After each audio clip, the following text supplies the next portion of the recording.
Բարև ձեզ, սիրելի հայրենակիցներ, եկել եմ նորից խոսենք մեր դարդերից, մեր օրվա հոգսերից, որտև ինչքան էլ կենտրոնանանք քաղաքական հարցերի շուրջ, ամեն դեպքում ապրում ենք այսօր, այստեղ, մեր երկրում, ու ամեն վայրկյան բախվում ենք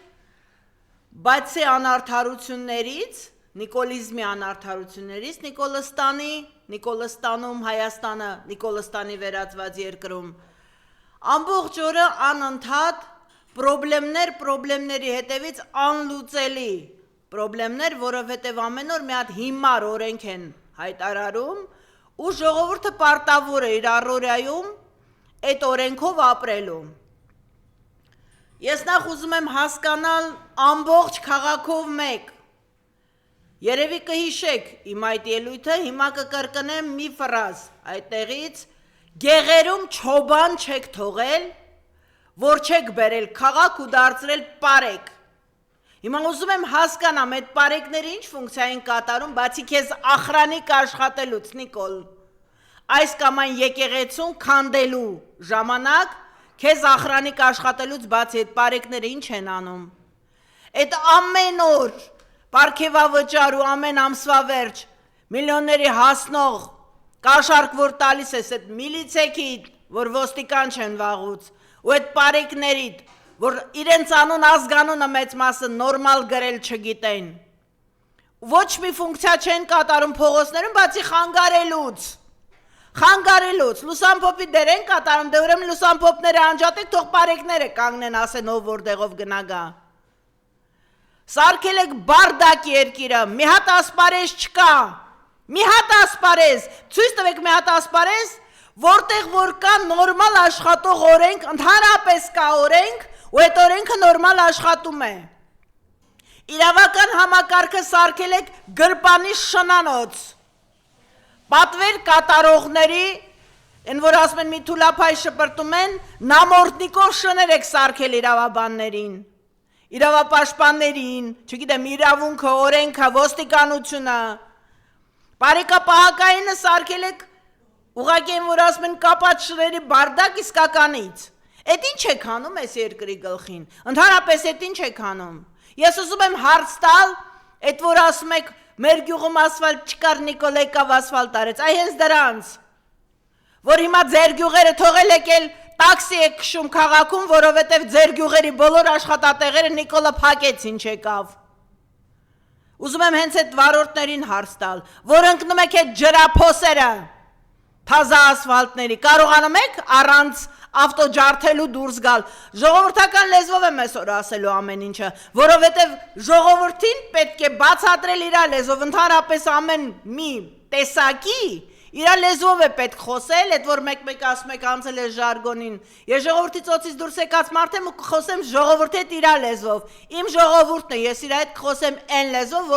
որ ինքը ինձ դիմում է իր պրոբլեմների ժամանակ։ Այդ ջրափոսերը, որ ընկնում եք մասիվ առանց լացի, առանց վալինկաների հնարավոր չի քայլել, ոչ սառույցին, որովհետև սառույց է լինում,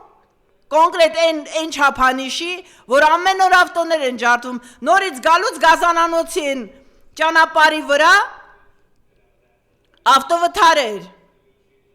որովհետև խառնել եք բոլոր ճանապարհային երթևեկության կանոնները, ու հայտնի չի, վարորդը չգիտի, որ կողմով քշի, ոնց քշի, որ ոչ տուգանք վճարի, ասում եք ժողովուրդը տուգանքի մատերիալ չի, ինձ հիմա ցույց տվեք մի հատ վարորդի, որ տուգանքի մատերիալ չի։ Էլ չասեմ մնացած բոլոր ասպարեզները, դպրոցներում ընդհանրապես գոյություն չունի ուսուցիչների համակարգ, ուսուցիչ գոյություն չունի։ Աշակերտը գնում է դասի, ուսուցիչը կարող է այդ օրը ամբողջ օրը դասի չգալ ընդհանրապես։ Ու նստում մտնում են ինտերնետ։ Ես կարող եմ փաստերով դա ասել։ Դպրոցների չթիրախավորելու համար հիմա չեմ ասում, որ թիվ դպրոցները, բայց կարող եմ դա էլ ասել, ամբողջ ցուցակն ունեմ։ Ու ժողովուրդ, քանի որ կոնկրետ ես չեմ պատկանում ոչ մի կուսակցության, ոչ մի համակարգին, ժողովուրդն է հենց գրում իր պրոբլեմները, որտեվ գիտեն, որ դրա մասին խոսելու ենք, որտեվ գիտեն, որ չենք ծախվելու, Որտեվ գիտեն, որ չենք վճարում, չենք վճարվելու, չենք համաձայնվելու, ոչ մեկի խոսափողը դառնալ։ Վերջապես սա երկիր է, այս երկրի համար մեր տղաները արուն են տվել։ Այդ որ կապիկություն եք անում, գնում եք եռաբլուր, չգիտեմ, ձևեր եք անում, որ դուք երկիր եք պահում, նախընտրական արշավներ եք անում, ժողովրդին կերցնելով, հրամցնելով, չեք ուզում պատերազմ ընտրեք մեզ, մենք խաղաղություն ենք բերում։ Էսա ձեր խաղաղություն, ժողովրդին սպանելով տնտեսապես, հա։ Ժողովրդի համար կարևոր է իր առօրյան առաջի հերթին։ Դու թոշակառուին չես տալի, չես ավելացնում թոշակ, ասելով, որ իր առողջական համակարգի վրա ես այդ գումարը ներդնում, բայց քո թոշակառուն գնում է պոլիկլինիկա, քիչ է, որ նրան վճարովի են մատուցում բոլոր ծառայությունները, մի հատ էլ այս կողմից են կողմ են ուղարկում, այս թուղթը բեր, են մի բան արա, անգամ շտապ օգնությունը, որ Հայաստանում միշտ անվճար է եղել, քո շտապ օգնությունը վճարովի է, այդ թուրքի ճուտ, ես ինչ ես անում ես երկրի գլխին, ուզում ես, որ նորից քեզ վերընտրեն, ու ամենացավալին նա է, որ կարողանում է ժողովրդի ուղեղը լվանալ, որովհետև այսօր իր տեղում չի նաև մեր օպոզիցիոն խմբերը, իր տեղում չի, եթե օպոզիցիան իր տեղում լինի, այսքան անպատիժ Նիկոլը չի կարողանա իր բոլոր թուրքական ծրագրերը իրագործել։ Ալենը Մոսկվայում հայտարարում է, որ մենք չունենք քաղաքական քաղբանտարկյալներ, բոլորը քրեական հանցագործներ են և դա մեր ներքին գործն է, քո ներքին գործը թուրքի դեմ չոքելն է, այդ թուրքի ծախված դավաճան լակոտ, որովհետև մեր բոլոր բերդերում վաղուց արդեն քրեական հանցագործ չկա, բոլորը քաղաքական հանցագործներ են, արդեն քրեական հանցագործների համար տեղ չկա, շուտով արդեն մեր բերդերը սրբավայրերի են վերածվելու, որտեղ մեր ամբողջ հոգևոր և հրամանկազմը, ումով ես բանակ սարքելու, կապիկյան, բանակը բարդակի է վերածվել, եթե Ալենի ասած քրեական հանցագործները մենք ենք, որ բանակ ու երկիր ենք պահում, պահել ավել ճիշտ, եկակ ավերեցիք, ապա դու ումով ես բանակ վերափոխում, բանակ ստեղծում, չնայած քեզ բանակն ինչիտ է, բանակում բարդակ է, բարդակ, ամեն օր չկա, որ դիրքերից ինձ որևէ մի տղա չգրի ասես ինչ բանը ստեղ էսպես է, 20 օրում 2 հատ զոհ ունես, խաղաղասերներ, ապուշներ, խունտա, հոտ, թուրքի ոչխարի հոտ, քպը, Քեմալի պայմանագիր, 20 օրում 2 զոհ ունես, մի հատ ծանր վիրավոր, նուբարաշենը ինչ, թուրքական զոնա է, հա, թուրքեր են այդ տղային ծեծողները, որ հասցրել են արդեն մահվան դուրը, զինվոր են ուղարկում խաղաղ պայմաններում ծառայության, ասում են քաղաքում լինի, որ հեռու չլինի, ու նուբարաշենում կիսամեր բերում են հիվանդանոց, հա, էտա քո բարեփոխված բանակը, Կապիկյան ասում ես բանակը սահման պահելու համար չի, բա ինչի համար է բանակը, քո սպաները ինչի համար են զինվոր ծեծել սպանելու, հա, քո սպաները դրա համար են, ու դեռ դուք անուն եք դնում, մեր ստեղծած ու պահած բանակին, հա, ու ձեր նմանները խաղաղությունից են խոսում, Ինչ թուրքի այդ պատերազմի մասին է խոսքը, երբ թուրքերը դուք եք հենց, թուրքական 5-րդ շարասյուն, Քեմալի պայմանագիր, ինչ եք, անընդհատ ուզում եք ժողովրդի աչքը կողեք նախընտրական այդ, ինչ է, ջհուդա, անգլիական այդ մասոնին, հա, այդ Ջեյդ Վենսա ինչ է, ընտանիքով եկել Հայաստան, վայ, վույ, էլ ոնց կլներ, մեծ բան է արել, Ժողովուրդ գոնե հասկանում ես, որ երկրիցդ, ես հիմա ամբողջ սպայակազմին եմ կոչանում, ուշքի եկեք տղերք, մեր Հայաստանից ամերիկյան գաղութ է սարքել Նիկոլը իր լափի դիմաց, 9 միլիոն տնտեսական ներդրում է արել, դրա պարտքերնով է տալու, Ձեզ թվում է Ամերիկան հենց նենց ձեզ փող բերեց տվեց, գնաց, հա տենց ծիրուն աչքերի համար էր, այսքան տարի չարեց, հանկարծ որոշեց 11 միլիոն դոլարի դրոն է բերում Հայաստան, խաղաղության գնացող ապուշ, Նիկոլ կոչված, 11 միլիոնի դրոնը ինչ ես անելու, խաղաղ պայմաններում ինչ ես անելու, 11 միլիոն ռազմական դրոնները, Հայաստանը ինչ, Թրամպի ուղով իբր թե քո կարճ խելքով ուզում ես ժողովրդի ուղեղը լվանաս, որ տնտեսական ճանապարհ ես բացում, ռազմական ճանապարհ ես բացել, սարքել ես Հայաստանը գաղութ, ջհուդների գաղութ, որտեվ հրեաներն են Իրանի հետ կռվելու, ու թատերաբեմը, մարտական թատերաբեմը դառնալու է Սյունիքը, Հայաստանը, ով չգիտի ասեմ,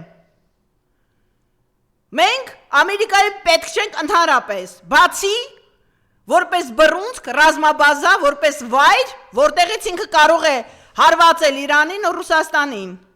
Հիմա գալով հա նորից երես մեր խնդիրներին, իմիջիայլոց մշտական ապահովության հետ կապված խայտարակ պայմաններ են, ասում են պոլիկլինիկաներում և հիվանդանոցներում, ուղղակի են, որ ասում են ոչ մեկ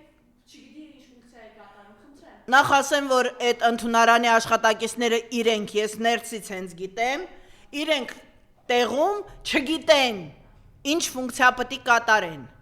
Գնում ես պոլիկլինիկա, ուղարկում են հիվանդանոց, գնում ես հիվանդանոց, թոշակառույն տանում ես հիվանդանոց, ուղարկում են պոլիկլինիկա։ Իրանք չգիտեն, ինչ են, իրանց գործունեությունը որն է։ Քարտային համակարգ ես նշանակել մի մարդու, ով սովետական դարաշրջանից է, ու ասենք, այդ քարտային համակարգից օգտվել չգիտի։ 80 տարեկան ծերունին ոնց այդ քարտային համակարգից օգտվել, երբ նորմալ տեսողություն էլ չունի։ Ու ոնց ես պատկերացնում, գնալու է գտնի բանկոմատ, մի հատ էլ թոշակ հանի, հա, այդ ինչ էշություն է ընդհանրապես։ Գալիս էին, տանը ստորագրում ստանում էին։ Այդ մարդիկ էլ գիտեին իրանց գումարը ոնց տնտեսեն, ինչ անեն, ինչի համար օգտագործեն։ Քիչ է որ կոպեկներ ես տալի ամբողջ կյանքը աշխատած մանկավարժներին, շինարարներին, գիտակից մարդկանց, գիտնականներին, մի հատ էլ դեռ սարքել ես նենց մի հատ համակարգ, որ հնարավոր չլինի առանց բարդությունների դրանից օգտվել։ Հիմա գնում է պոլիկլինիկա, բացատրում են, ասում են, դու չես կարող ամբողջովին օգտվել անվճար ծառայություններից, ինչի, որովհետև վիճիցելի Նիկոլը տենց է ուզել։ Իրա քիմքին հաճո չի, որ տարեցները պետք է անվճար օգտվեն ծառայություններից որևէ։ Ու այդ նույն ծերերի ուղեղը լվանում ես, որ բարեփոխում ես անում։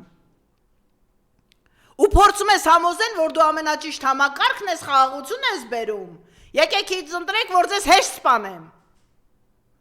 Որ տնտեսությունը հեշտ ավերեմ։ Երեք ամբողջ օրը գրել են գարաժների, ավտոտնակների տերերը։ Հանել է սեփականաշնորհման իրավունքը, Ավինյան տիկուշ,